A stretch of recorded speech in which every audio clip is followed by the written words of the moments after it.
Welcome to Shelby Stitcher. This is Joan Parker. I'm continuing my bullet journal series today by talking on what is the purpose of the bullet journal. It might seem obvious, but we all have different sewing habits and sewing needs, and I happen to be a very prolific, scrappy quilter that I love. Today I'm going to show you how I've recorded 3 ideas I have for how to remember ideas for different aspects of my sewing life. The first one is this market bag by Christine's Home Affairs.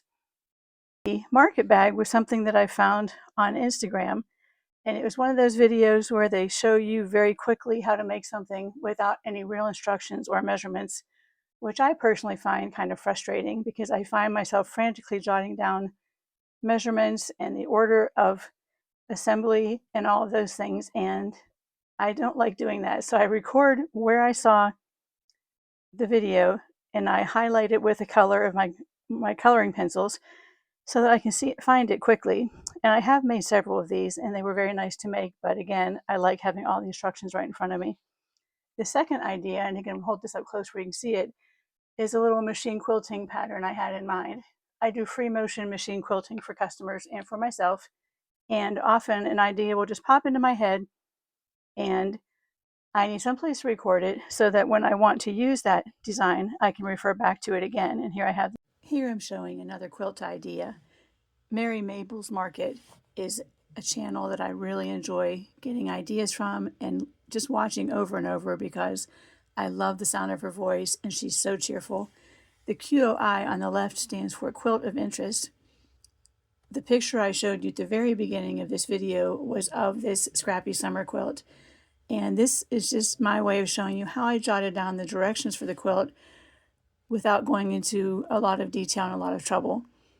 Again, the dots that are on the background of the page, you can barely see on here, but in my small pictures that I made, each block is 1 square of fabric, whether it's a 2-inch square or a 2.5-inch square, or even larger, although I've only made the 2-inch ones. So I wrote down Mary Mabel's any size square and background to make half dark and half light blocks. Saved on YouTube, Scrappy Summer. That's the important part of that note. When I wanted to go back and look at it again the very first time, I had trouble finding it because at first I couldn't remember whose video I'd been watching, and then I couldn't remember the name of it. But now that I have it down in writing, I don't have any trouble at all finding it. As they say, the weakest ink is stronger than the greatest memory. So here's my way of making this block. There's the finished block, but I'll get to that in a moment. Here I show that I have four pieces of fabric that are all colors. And then the alternate block is 1 background, and that's how I abbreviate background, 1 background and 3 colors. And I show that here. And then I show that I need a piece as large as 4 squares of background. So it's equal to 4 blocks. And I did the math and I know what size that is. But I didn't put any dimensions on here because, again, you can't make it from any size square. And then I show the assembly of the finished block.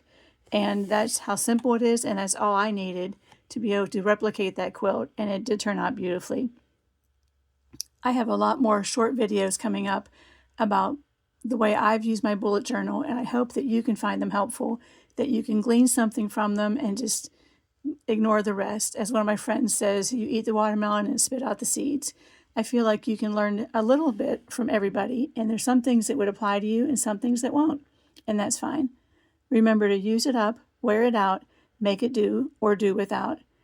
Take a moment to give this a thumbs up. Leave me a comment if you have a question or a compliment or a criticism. All are welcome. And if you like this channel, please subscribe so that you don't miss any new videos.